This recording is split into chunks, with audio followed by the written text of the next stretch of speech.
და დღის სხვა მთავარი თემები ვინ ჩაშალა რუსთავსა და ხონში ქართული ოცნების პარტიული კონფერენციები კოალიცია სამართალდამცავებს საკუთარ რიგებში ჩანერგილთა სიებს უგზავნის ადამიანთა ნაწილი რომელთა გვარების შინაგან საქმეთა სამინისტრო მიიღო ქართული ოცნება დემოკრატიული საქართველოდან უკვე გარიცხეს ყოფილ წევრებს კოალიციის ლიდერები ნაციონალურ მოძრაობასთან გარიგებაში ადანაშაულებენ თუმცა ბრალდებებს კატეგორიულად უარყოფენ გარიცხულები რამდენიმე ქალაქსა და რაიონში პარტიული შეკრებები ხმაურიანი დაპირისპირების გამო ჩაიშალა მხარები რაიონული ორგანიზაციის ხელმძღვანელთა კანდიდატურებზე ვერ შეთანხმდნენ რუსთავისა და ხონის გარდა ანალოგიური მიზეზით ყრილობები ჩაიშალა წყალტუბოსა და აბაშაშიც When არა ხართ გარიცხული და რა? არა, რა მნიშვნელობაა? გარიცხული არის სამი ეთახმებით რომ ჩაიწყოთ. ბერიძე, ჯალაღანია, ნანეტაშვილი რუსთავის ორგანიზაციიდან და სანოძე ხონიდან. პარტიაში ჩანერგილთა გვარები ქართულმა ოცნებამ შინაგან საქმეთა სამინისტროს დღეს გადასცა.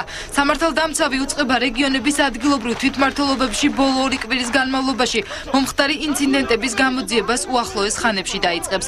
ქართული ოცნების უკვე ყოფილი წევრები პარტიის ლიდერისგან გარიცხვის მიზეზებზე ახსნა განმარტებას მოითხოვენ. წესდებიდან გამომდინარე, მე უნდა დავსწრებოდი იმ სხდომას, სადაც ჩემი რომელიც თქვენ დაარღვიეთ.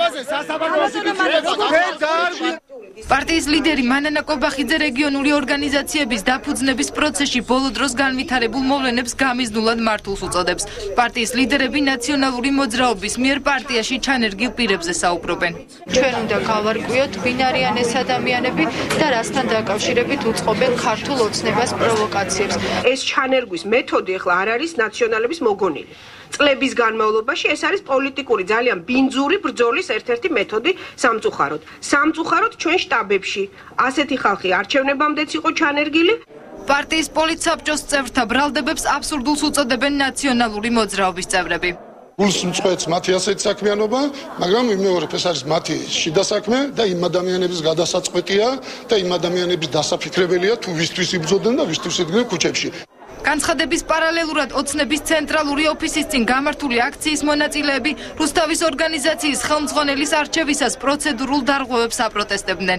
წევრების 2/3-მა უნდა აირჩიოს პარტიის თავმჯდომარე და არა ვიღაცამ შეგვიკვეთოს, რომ უნდა დანიშნოთ. ჩვენ ხო მაგისთვის ვიბრძოლეთ. აქ დანიშნით უნდა იყოს თუ არჩევით. ქართული ოცნებიდან გარიცხული ალექსანდრე ბერიძე მიიჩნევს, რომ ხმათა უმრავლესობა მიიღო და რუსთავის რაიონული ორგანიზაციის კანონიერი ხელმძღვანელობა მას ეკუთვნის. გარიცხულები რო ვართ, ამასაც დავამტკიცებ ჩვენ რომ არასწორად ვართ გარიცხულები პარტიიდან და არაფერი არ გავიკეთებია. აღკვეთეთ უკანონობა და ეს გამოვარტეთ ყველას, რომ არ შეიძლება საქალაქო კონფერენცია ჩატარდეს არალეგიტიმური წევრებით. პარტია ქართული ოცნება დემოკრატიული საქართველოს ლიდერები არ გამორიცხავენ, რომ პარტიიდან გარიცხულთა სია გაიზარდოს. პოლიტსაბჭოს მიერ გარიცხული პირები კოალიციის ცენტრალური ოფისიდან კონკრეტული პასუხის მიღებამდე დაშლას არ აპირებენ.